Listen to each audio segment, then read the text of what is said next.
The UFC would be absolutely nowhere without its fans.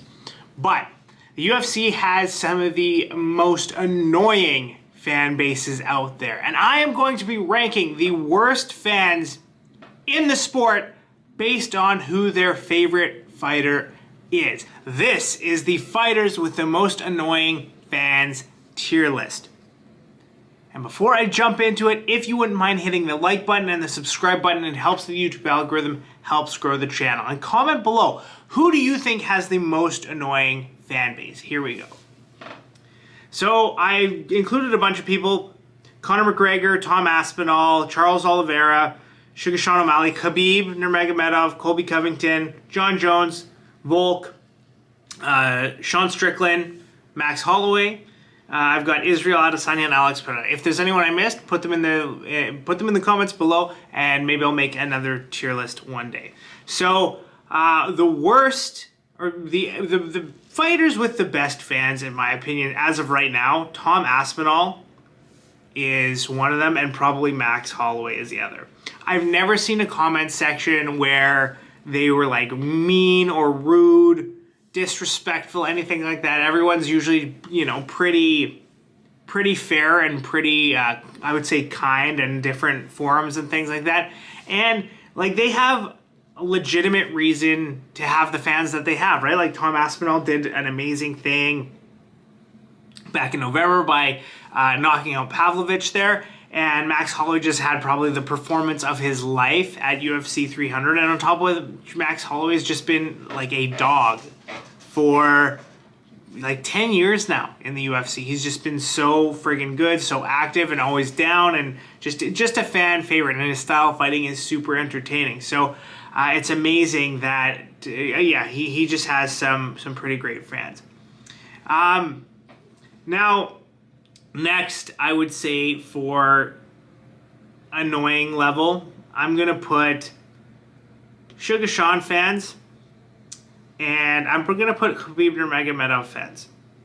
And listen, I am a Khabib fan, right? And for the most part, the grievances that most Khabib fans have are legitimate, in the fact that so many people discount everything that he did in the sport just because they're Khabib haters, right? Like, they come up with all the same lame excuses. Oh, he lost to Gleison Tebow. Oh, this, oh, that. You know, he didn't mix the martial arts. He wasn't well-rounded. Like, he's not the GOAT, whatever, right? He's not in the GOAT conversation. These are the things that haters say. And everybody will jump to defend Khabib, being like, dominance, he never bled, he never did this, he never did that. This is what the Khabib fans say.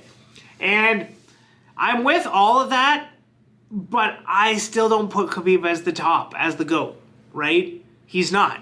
He just isn't. He didn't do enough, unfortunately. I'd put him maybe in the top 5, easily top 10, but the people who say, like, oh, he doesn't clear the top 20 or even the top 10, at this point, you guys are just Khabib haters. But the Khabib fans are almost as bad, right? Because you, like, insert yourself in the conversation, and you just say, you know, just trash whoever these people like and whatever. And, like, you know, it's not what Khabib would do, right? So it just, Khabib fans, I can see how they're annoying. Sugar Sean fans as well. I don't find anything particularly annoying about Sugar Sean fans, mostly because I don't see them. I'm not on any forums where I hear from them. I think for the most part, Sugar Sean is a relatively funny guy, and I like his sort of dry sense of humor and whatever. Now, to say that Sugar Sean is going to absolutely destroy anyone and everyone at bantamweight and anyone and everyone at featherweight is just ludicrous, right? So I do think he has a really good chance at beating Merab, and I do think he has a really good chance at beating anyone in the bantamweight division, right? But to say he's going to absolutely destroy Merab, say he's going to absolutely destroy Umar Nurmagomedov, Corey Sandhagen, like, it's just craziness. It's craziness. You know, he's good. He could potentially be great, but we just haven't seen enough yet from title defenses to show that. And, you know, it's one of these things. Like, if he can strike effectively against some of these grappling type guys, he'll do really well. But if he gets taken down, he's going to be in a lot of trouble, right? So it's just one of those things. Now, this is hard for me because I'm going to put kind of at the C level Volk fans. And hear me out before you come screaming for me, right? I love Volk. I love a lot of the work that he's done, and I think he's just been absolutely incredible. But you guys are out of your friggin' minds with the fact that Prime Volk versus Islam Makhachev would have beaten every single person on the planet, and he won that fight against Islam, right? So first of all, he did not win. Like, the majority of the people on the planet, with the exception of maybe Joe Rogan, thought he won 2 rounds for sure, but a lot of people thought 4 out of the 5 rounds were debatable, meaning like Islam could have won 4 out of the 5 rounds, right? 5th round, Volk clearly won in their first fight. You know what I mean? But after that, no. Like, it was all up for debate, in my opinion. And 2 of those rounds, I think Islam clearly dominated. Like, I think it was round 1 and maybe round 3. I can't remember. I'd have to go back and rewatch it. But you guys jumping in there and be like, oh, he beat Islam. It was a robbery. It was this. It was that. No. Like, best case scenario was a close fight. The right guy won that night. Other than that, Volk fans are pretty good. But just the fact that, like, they're always trying to, you know, take some of those losses and just like rewrite the course of history and you know, talk shit like Prime Volk would beat absolutely anyone and everyone, and it's like, maybe not, we don't know, right? But Volk is a legend. He's awesome. I love Volk, but some of you fans of Volk are just out of your minds and you're friggin' annoying. I'm gonna put in that same list. I'm gonna put in that same list Charles Oliveira fans. And the reason I'm putting Charles Oliveira fans in there is because you guys are the reason that the lightweight division got held up as long as it did, right? That's my take of it. Charles Oliveira clearly lost to Islam Makhachev in every minute, in every position, in every moment when Islam came and fought him for the title, right? And like, there wasn't a minute of that fight where Charles was in control and was winning. And yet somehow you guys think that, and don't get me wrong, Charles is good, and he's probably the second best, well, now maybe he's the 3rd best lightweight in the world, right? But holding up that entire division, it was clear that after that fight, he didn't want to fight Islam again. He wanted to do money fights. He wanted to try other things, all this other kind of stuff. But this constant conversation about Charles, I feel like Islam could have had a couple more title defenses at lightweight, and then, you know, and all the time you guys, you're just chirping like the champion has a name and it's Charles Oliveira, right? And you know, I was just funny because I saw that you know, kind of that thing where Islam's like, oh yeah, the champion, he has a belt, right? The champion has a name, it's Charles Oliveira. The champion has a belt, and it's Islam Makhachev, right? So yeah, like that was pretty annoying, and you guys you need to cut that shit out. Charles is great. He was so much fun. He's such a likable guy. I like Charles. It's just like, you know, the chicken came home to roost. Islam Makhachev was better. Let's roll the credits. Let's move on. He can still have a very great career. Lots of entertaining fights. It looks like he might be trying to get a money fight with Conor McGregor. You know, move up to 170. All these different things. So let's just see what happens. I'm also going to add to this list Israel Adesanya. So, once again, like, Izzy fans, they, like, I have a respect and appreciation for what Israel Adesanya has done. And maybe he's going to get, you know, he fights Dricus, gets the belt back, maybe he defends it a little bit more. I don't know what's going to happen, right? But Izzy fans, like, I don't know what it is, but you guys just you overlook some of the weird ass things that he does, some of his like cringy comments. The dude, like, Izzy clearly feels like he's above you. You know what I mean? And, you know, I don't know. Like, he's a great fighter. I have a lot of respect for Izzy and everything that he's done. But I just can't even put my finger on it. But you fans, like, when you're in the comment section about Alex Pereira, Sean Strickland, like, oh, Sean Strickland got lucky. I mean, it's like nobody gets lucky, right? At this level, these are professional fighters, right? These are the best in the world. Almost anybody can beat almost anybody else on any given day, probably within that top 5, right? And, you know, maybe it was the fact that some toxic stuff was going on at City Kickboxing when he lost to Sean Strickland. Maybe Sean Strickland prepared really, really well. You never know, right? But all I can say is that Izzy lost for a reason. Sean Strickland won for a reason. And, you know, you guys bitching and complaining about that and his loss to Alex Pereira and all these other kind of things, like, it's kind of crazy. I am going to add to this list also Pereira fans. You guys don't rub me the wrong way. Probably about the same as Izzy. Like, Pereira's done some incredible things in his time in the UFC. There is no doubt about it. But let's all admit the fact that he has been gifted a lot of early fights in his career to get him to the position that he's in, right?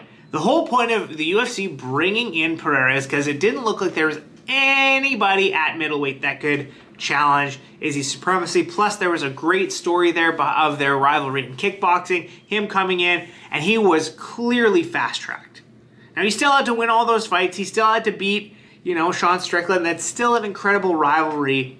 But you guys, like, all you guys coming in and just kind of talking about, oh, Alex Pereira is higher on the GOAT list than, like, Khabib. He's higher on the GOAT list than DC. He's higher on the GOAT list. Like, you just go off and just say random things that don't make a lick of sense, right? Pereira is fantastic, but let's not pretend like he wasn't gifted a lot of those matchups early on because of the fact that he has you guys. He is a fan favorite. Let's all admit it. He's got a really cool story.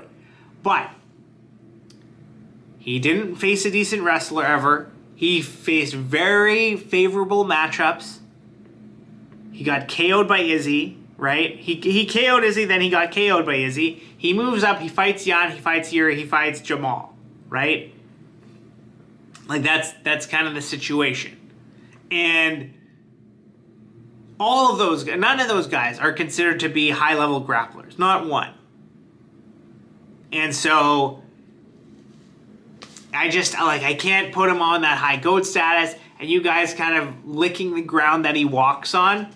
Again, love Pereira. He's an exciting guy. I think he very well could be like the new king of light heavyweight. By his win at 300 was like the first title defense that championship has seen since Jones vacated the title. Let's remember that. But yeah, he's just, some of you guys are out of your mind with some of the takes that you've got, and it shows. All right, B. I'm going to put both Colby Covington and Sean Strickland. So Sean Strickland, his fans are, like, they can be super annoying. And I actually like a lot of the stuff that Sean Strickland does. But the fact that you guys constantly rail on the fact that he lost a very close split decision to Dricus du Plessis, the fact that, you know, you call something like that a robbery when, like, everybody had it divided. I thought Sean Strickland won that fight. I was there at UFC 297. It was so close, but just constantly railing on that fact. And it's so clear that the UFC does not want him as a champion. But, you know, just, I don't know, he just gets so much attention for a lot of the wrong reasons. And I feel like part of the reason why he's not getting that rematch is because of his fans, right? Because he's getting followed by a lot of people who, you know, aren't very sponsor friendly.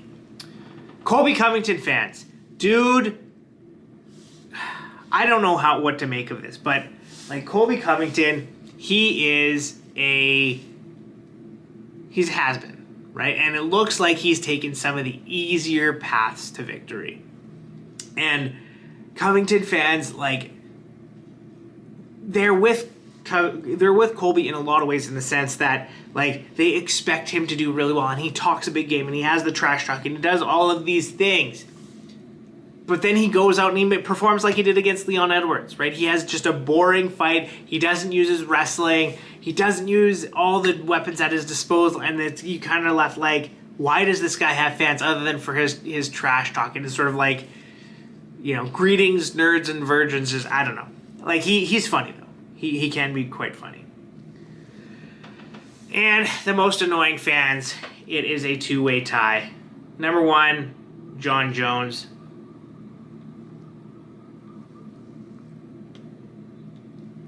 And number 2, Conor McGregor. I'm putting them both at the top. Jon Jones fans, just because you guys don't call a spade, right? Jon Jones may very well be one of the greatest combat sports athletes to ever exist, to ever walk this earth. But the reality is, number 1, outside the cage, he is a POS, right? Like, he does so much fucked up shit, beating wives, criminal activities, crack, all this other type of stuff, and then he comes in and, with that religious persona, and I don't know, so that bothers me. And then the other thing, and you guys just, like, sweep that under the rug. Number 2 is, do we all play by the same rules, right? PEDs, no PEDs. PEDs, no PEDs. Because he was busted for PEDs. He broke the rules, right? He didn't fight fairly, and we don't know how many times he did, right? And so Jon Jones is consensus by everyone, probably the greatest of all time. But to me, there's an asterisk there because all of his fans are like, yeah, he's the GOAT. He's never lost. He's this. He's this. Number 1, he got DQ'd. What is it? 6 o'clock elbows, right? He got DQ'd. So that is a loss, right? Follow the rules. He got stripped because of his PED usage. Follow the rules. So if you're not competing at the same standards as everybody else, how can you be considered the GOAT, right? To me, it's like GSP, Anderson Silva, these guys, I have heard there might be some PEDs in their, repertoire or whatever, but like my understanding of those kind of fiascos and things like that is those were like unintentional. They didn't know about, whereas everybody, like Jon Jones was intentionally using, like he was hiding under a cage to like not get tested. You know what I mean? So you fans of Jon Jones, right? He is a great fighter. Even without all that, he probably could be one of the best to have ever done it. Probably the best, really and truly, but we'll never know because of that fact. There will always be this stain on his legacy, right? And to me, Conor McGregor fans, you're right up there with it. And the thing is, I appreciate what Conor has done for the sport. If there was a Mount Rushmore of the most important people in, combat sports, UFC history, Conor McGregor would be up there, right? Because of what he's done for the sport, how many people he's brought in. He's basically the reason why UFC is mainstream, in my opinion. Or at least, making its way there. It wouldn't be possible without Conor McGregor. That being said, McGregor fans, you guys are out of your fucking mind. You guys are crazy. His time is over, right? He's going to come back in June. Maybe he'll win, maybe he'll lose. I'm leaning towards the fact that he'll lose just because he's been so inactive.